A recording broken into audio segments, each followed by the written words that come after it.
दोस्तों आज लेकर आए हम अधिसूचना। यह फोर्थ ग्रेड चतुर्थ श्रेणी भर्ती का टॉपिक है, जो कि हमारे लेटर पत्रों से जो टॉपिक दिया गया है उसमें ये दिया है अधिसूचना। अधिसूचना को मैं कहूँ तो इसे इंग्लिश में कहते हैं नोटिफिकेशन। तो दोस्तों ये जो हमारी लेटर पत्र से जुड़ती हुई जॉब रहेगी, जिसमें हमें एक स्थान से दूसरे स्थान पर लेटर को ले जाना, किसी पे साइन कराना, किसी को कुछ कराना, ये आपका कार्य रहेगा। तो इसके लिए आपको लेटर के बारे में जानकारी होनी जरूरी है। कहने का मतलब ये है इन पत्रों के बारे में जानकारी आपको होनी जरूरी है। और इस जानकारी के लिए आपके लिए ये टॉपिक दिया गया है। अगर आपको इस तरह के पत्र के बारे में पता होगा तो आप इनको आसानी से इनके सवालों को सॉल्व कर सकते हैं। तो इसके लिए मैं आपके लिए लाया हूँ इस क्लास को, और इसमें मैं कराऊंगा आपके लिए अधिसूचना। अधिसूचना क्या होती है, कहाँ पर इसका यूज होता है, कौन इसको प्रकाशित किया जाता है, किस तरह लिखी जाती है, किस शैली में लिखी जाती है। ज्यादातर ये पूछ लेंगे अधिसूचना किस शैली में लिखी जाती है। तो इन सब के बारे में छोटी छोटी बातें हैं, सब बताएंगे। शुरू से आखिर तक देखना, नए हैं तो सपोर्ट जरूर करना, क्योंकि हमारे फोर्थ ग्रेड के लिए 20 में से 20 नंबर दिलाने वाली क्लास चलेगी। और इसमें मैं आपको ऐसा कंटेंट डालूंगा कि आप उनको अपने जो क्वेश्चन आएंगे उनको चुटकियों में सोल्व करेंगे। तो हमें ज़्यादा टाइम वेस्ट करने की ज़रूरत नहीं है। उस टाइम में हम ज़्यादा चीज़ों को सीखने की कोशिश करेंगे। कहने का मतलब ये कम टाइम में ज़्यादा चीज़ों को सीखने की हम कोशिश करेंगे, और कोशिश हमारी तब होगी तब आप हमारे साथ देंगे।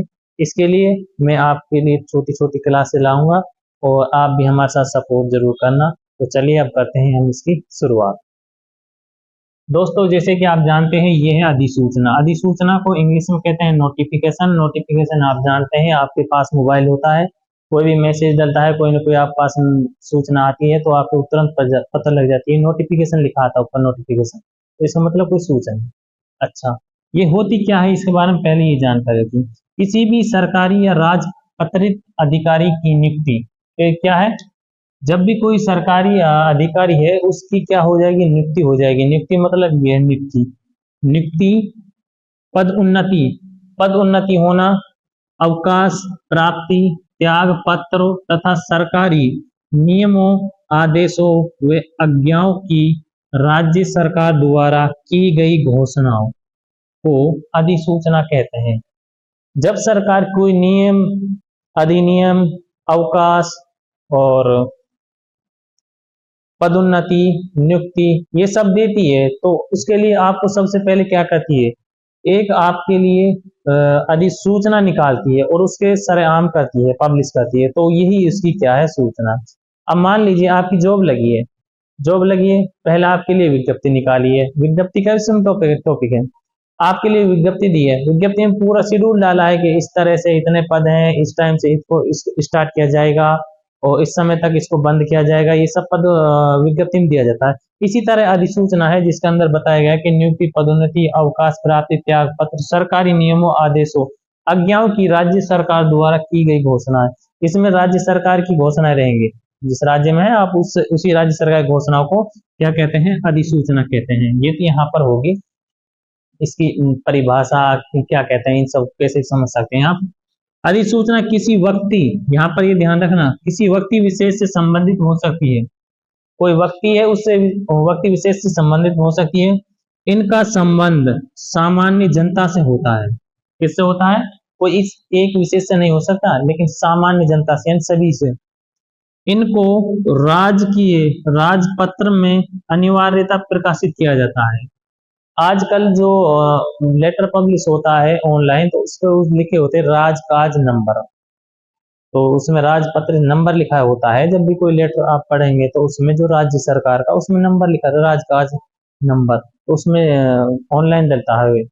तो इसी तरह ये इनको राज्य के पत्र में अनिवार्यता प्रकाशित किया जाता है। अधिसूचना किसी अधिनियम के अंतर्गत जारी की जाती है। कोई भी अधिनियम होगा उसके अंतर्गत जारी की जाएगी। कोई तो नियम बनाया है, जिस नियम के अंतर्गत की जाएगी उसके अंतर्गत जारी की जाएगी। अधिसूचना अधिनियम के अंतर्गत जारी की जाती है, बिना अधिनियम के अंतर्गत जारी नहीं की जाएगी। इसको पुरुष शैली में लिखा जाता है। सबसे मेन चीज यहाँ पर यह है, किस शैली में लिखा जाता है। अधिसूचना से अगर कोई क्वेश्चन भी बनेगा ना, आपको सबसे पहले ये बनेगा अधिसूचना को किस शैली में लिखा जाता है। तो सबसे पहले आएगा आपके पास, सबसे पहले ये है कि अधिसूचना को पुरुष शैली में लिखा जाता है। तो ये हमारी होगी अधिसूचना से जुड़ती हुई क्लास है। और आपको कैसी लगे हमें ज़रूर कमेंट में बताना। और इससे अगली हमारी क्लास आएगी वो किससे, विज्ञप्ति से, और विज्ञप्ति को लेकर आएंगे और उसमें बताएंगे आपको किस तरह से विज्ञप्ति जारी होती है। और ज़्यादातर आप सब जानते हैं विज्ञप्ति निकलती है तो उसमें पूरा शेड्यूल डलता है। और अगर आप हमारे साथ जुड़ने चाहते हैं तो सपोर्ट ज़रूर करना, और इसी तरह से क्लास लाएंगे, अच्छे से तैयारी कराएंगे और बेहतर कंटेंट डालेंगे।